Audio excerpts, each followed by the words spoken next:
আসসালামু আলাইকুম। ওয়ালাইকুম সালাম। ভালো আছেন? আলহামদুলিল্লাহ ভালো আছি। আপনি কেমন আছেন? জি, ভালো আছি। আপনার নাম? মোহাম্মদ নুরুল আমিন। আপনি গরু পালন করেন কত বছর যাবত? 15-20 বছর ধরে। কিভাবে পালন করেন? এই যে মনে করেন জাগা জগা নাই, তো জাগা জগা সংকট কম, গলি গলি নাই, আপনার জাগা কম, এই জন্যই গরু উঠানে বেঁধে রাখি। বললেন যে খাওন, খালি খের খাওয়াই, তেমন ঘাস ঘুষ নাই। আপনার চারি আমি খের টের পলে দিই না, নামান দেই। ঘাস খাওয়ান না?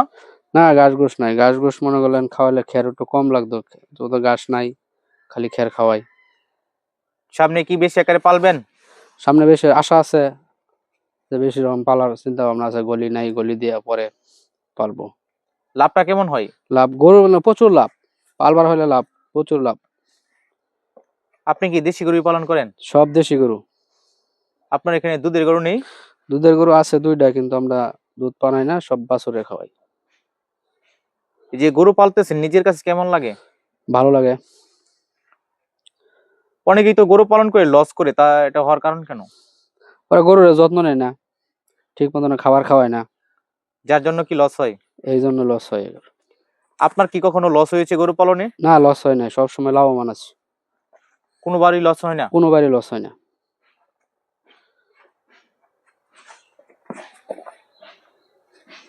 যারা নতুন আছে তারা কয়টা গরু থেকে পালন করলে ভালো হবে? 2টা।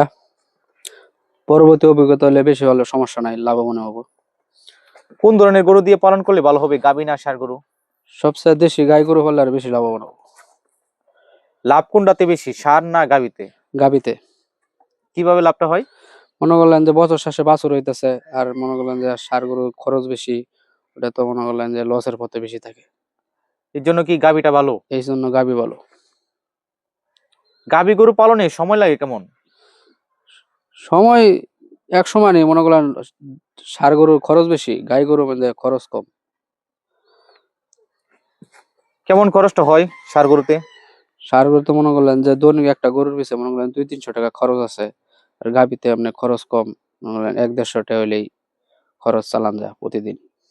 গাভী গরু আর ষাঁড় গরু সময় কি একই পরিমাণ লাগে? না, গাবিতে মনে করলেন যে সময়টা একটু বেশি লাগে, এর লিগা এগুলা খাওয়ানোর উপর নির্ভর।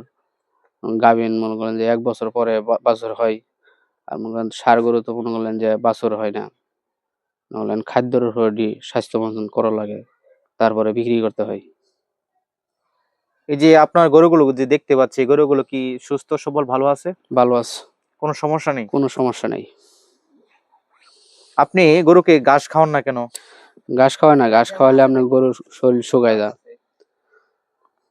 মানে ঘাস খাওয়াইলে গরু শুকায় যায়, কিন্তু খ্যার খাওয়ালে গরু শুকায় না। মানে আপনি প্রথম অবস্থায় খ্যার খাওয়া নিয়ে অভ্যাস করছেন? অভ্যাস করছি, খালি খ্যার খাওয়াই।